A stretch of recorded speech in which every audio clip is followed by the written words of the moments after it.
Assalamualaikum warahmatullahi wabarakatuh. Saya Rindiani Andesti dengan NIM 40122111043 dalam mata kuliah Hukum Kemaritiman. Kawasan konservasi di laut atau perairan lahir dari dua nomenklatur, yaitu Undang-Undang Nomor 45 Tahun 2009 dan Peraturan Pemerintah Nomor 60 Tahun 2007 dengan nama Kawasan Konservasi Perairan atau KKP, dan nomenklatur Undang-Undang Nomor 1 Tahun 2014 dengan mazhab Kawasan Konservasi Pesisir dan Pulau-Pulau Kecil atau KKP3K. Kemudian dibagi lagi menjadi beberapa kategori yang dijelaskan dalam Peraturan Menteri Kelautan dan Perikanan Nomor 23 Tahun 2016 dan Peraturan Menteri Kelautan dan Perikanan Nomor 17 Tahun 2008 dan Peraturan Pemerintah KP Nomor 30 Tahun 2010. Kategori kawasan konservasi laut yang tercantum dalam 3 peraturan menteri tersebut kemudian disesuaikan dan diatur dalam Permen KP Nomor 31 Tahun 2020 tentang pengelolaan kawasan konservasi. Dalam Peraturan Pemerintah Nomor 31 Tahun 2020 tersebut, terdapat bentuk pengelolaan kawasan konservasi mulai dari pembentukan, pemanfaatan, pengelolaan, hingga evaluasi dengan menggunakan sistem zonasi. Penetapan kawasan konservasi perairan dengan kategori SUAKA bertujuan untuk perlindungan, pelestarian, dan pemanfaatan keanekaragaman hayati dan atau sumber daya ikan. Fungsinya untuk mempertahankan dan meningkatkan kualitas sumber daya ikan. Kemudian, penetapan kategori SUAKA dilakukan dengan kriteria sebagai berikut. Yang pertama, memiliki satu jenis ikan yang khas, unik, langka, endemik, atau yang terancam punah di habitatnya yang memerlukan upaya perlindungan dan pelestarian agar dapat terjamin keberlangsungan perkembangannya secara alami. Memiliki luas habitat dari spesies target yang mendukung keberlangsungan siklus hidup spesies target. Kemudian tempat hidup dan berkembang biak satu jenis ikan tertentu yang perlu dilindungi dan dilestarikan. Kemudian memiliki satu tipe ekosistem sebagai habitat jenis ikan tertentu yang relatif masih alami. Selanjutnya, kondisi lingkungan di sekitarnya mendukung upaya pengembangan perikanan berkelanjutan. Kementerian Kelautan dan Perikanan atau KKP pada tahun 2021 menargetkan penetapan kawasan konservasi sebanyak 800.000 hektar. Target tersebut sejalan dengan komitmen global di Aichi Target 11/SDGs 14 sebanyak 32,5 juta hektar pada tahun 2030. Target KKP tidak hanya menetapkan namun juga bertanggung jawab agar kawasan konservasi perairan terkelola dengan baik. Saat ini, Indonesia memiliki 201 kawasan konservasi dengan luas total mencapai 28,11 juta hektar. Luasan tersebut terdiri dari 16,77 juta hektar yang telah ditetapkan oleh Menteri dan 11,34 juta hektar yang masih dalam pencadangan oleh pemerintahan daerah. Dari 200 kawasan konservasi laut, 10 kawasan konservasi nasional berada di bawah pengelolaan Kementerian Kelautan dan Perikanan atau KKP. 30 kawasan konservasi di bawah pengelolaan Kementerian Lingkungan Hidup dan Kehutanan atau KLHK dan 161 kawasan konservasi daerah yang dikelola oleh pemerintah daerah provinsi. 10 kawasan konservasi perairan nasional atau KKPN yang berada di bawah tanggung jawab KKP. Yang pertama, Taman Wisata Perairan di Pulau Gili Anyar, Gili Meno, dan Gili Trawangan. Kemudian Taman Wisata Perairan Kepulauan Anambas, Taman Wisata Perairan Kepulauan Kapoposang, kemudian Taman Wisata Perairan Laut Banda, Taman Wisata Perairan Kepulauan Padaido, Taman Wisata Perairan Pulau Pie, Taman Wisata Perairan Laut Sawu, Taman Wisata Perairan Suaka, Alam Perairan Raja Ampat, Suaka Alam Perairan Waigeo sebelah barat, Taman Wisata Perairan Suaka, Alam Perairan Aru bagian tenggara.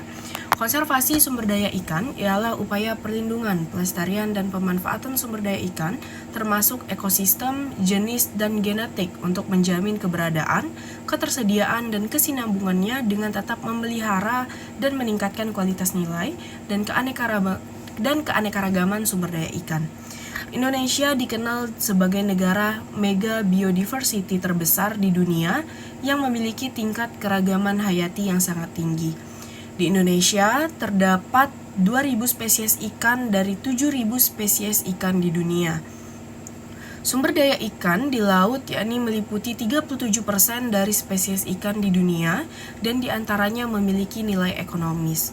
Menurutnya, hasil perikanan di Indonesia terjadi akibat degradasi lingkungan serta eksploitasi yang tinggi terhadap sumber daya ikan. Hal ini mendorong pemerintah mengeluarkan kebijakan-kebijakan untuk mengatur pengelolaan perikanan. Adanya kawasan konservasi untuk mewujudkan pengelolaan sumber daya ikan dan lingkungan secara berkelanjutan.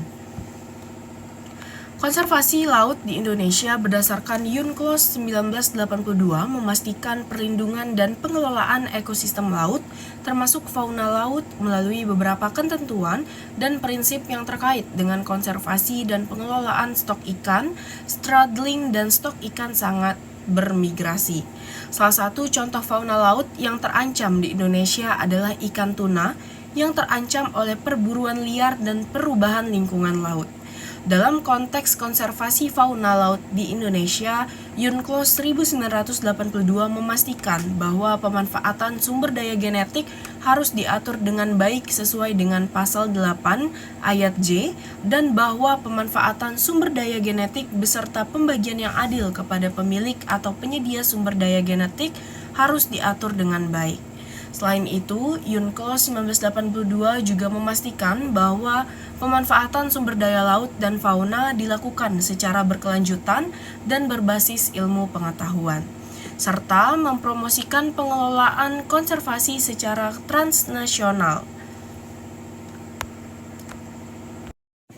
Dalam analisis mengenai konservasi fauna laut di Indonesia yang terancam dan dilindungi berdasarkan hukum nasional dan hukum internasional, beberapa hal yang perlu diperhatikan adalah kolaborasi, yang dimana kolaborasi antara masyarakat dengan pemerintah dalam pengelolaan konservasi fauna laut sangat penting untuk mencapai tujuan konservasi yang efektif.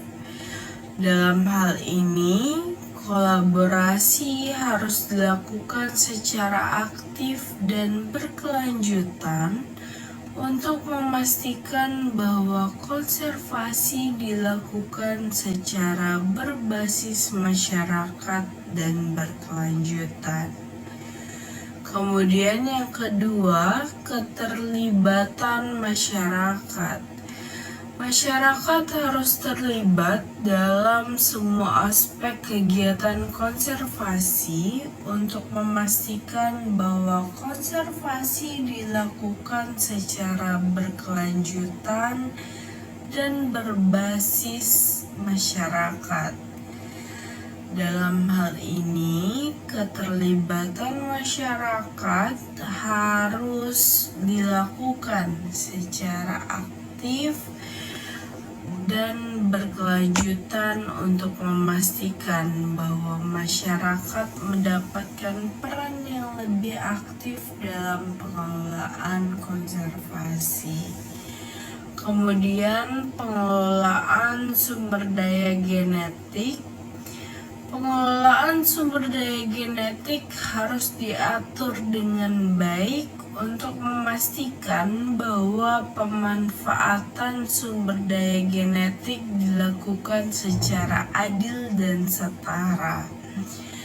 Dalam hal ini, pengelolaan sumber daya genetik harus dilakukan secara berkelanjutan dan berbasis ilmu pengetahuan untuk memastikan bahwa pemanfaatan sumber daya genetik dilakukan secara berkelanjutan dan berbasis ilmu pengetahuan.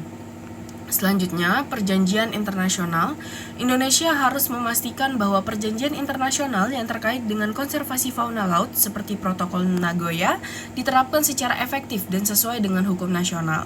Dalam hal ini, perjanjian internasional harus diterapkan secara berkelanjutan dan berbasis ilmu pengetahuan untuk memastikan bahwa konservasi dilakukan secara berkelanjutan dan berbasis ilmu pengetahuan. Dengan mempertimbangkan aspek-aspek tersebut, analisis mengenai konservasi fauna laut di Indonesia yang terancam dan dilindungi berdasarkan hukum nasional dan hukum internasional dapat membantu memastikan perlindungan dan pengelolaan sumber daya laut dan fauna di Indonesia secara efektif dan berkelanjutan.